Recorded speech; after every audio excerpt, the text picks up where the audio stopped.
बहुत समय पहले की बात है। एक गांव में एक विद्वान पंडित जी रहते थे जो रोज पूजा पाठ, कथा और कर्मकांड किया करते थे। एक दिन वे दूर गांव में कर्मकांड करवाकर यमुना नदी के किनारे किनारे वापस लौट रहे थे। तभी उनकी नजर रेत में पड़ी एक पुरानी खोपड़ी पर गई। पास जाकर देखा तो उस पर लिखा था, अभी भी कुछ बाकी है। ये पढ़कर पंडित जी गहरी सोच में पड़ गए कि मनुष्य मरने के बाद भी आखिर क्या बाकी रह सकता है।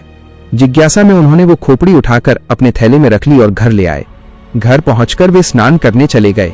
थोड़ी देर बाद उनकी पत्नी ने थैला देखा और सोचा कि आज अच्छी दक्षिणा मिली होगी, लेकिन जैसे ही उन्होंने थैला खोला, अंदर इंसान की खोपड़ी देखकर घबरा गईं और गुस्से में बोली, ये भी कोई घर में लाने की चीज है क्या?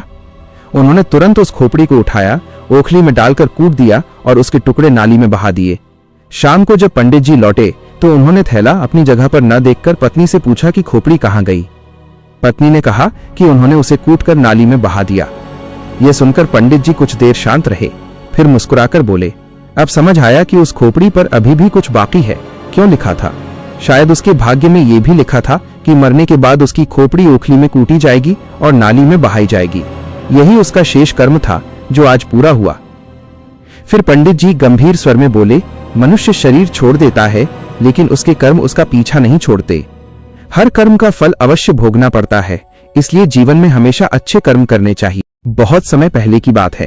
एक गांव में एक विद्वान पंडित जी रहते थे जो रोज पूजा पाठ, कथा और कर्मकांड किया करते थे।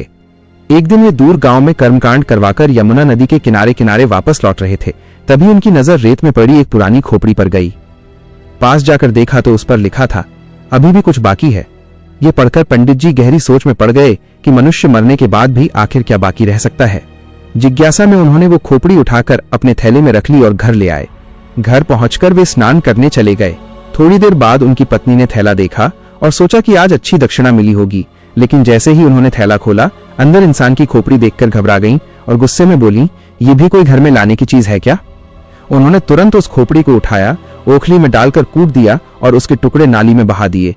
शाम को जब पंडित जी लौटे तो उन्होंने थैला अपनी जगह पर न देखकर पत्नी से पूछा कि खोपड़ी कहाँ गई।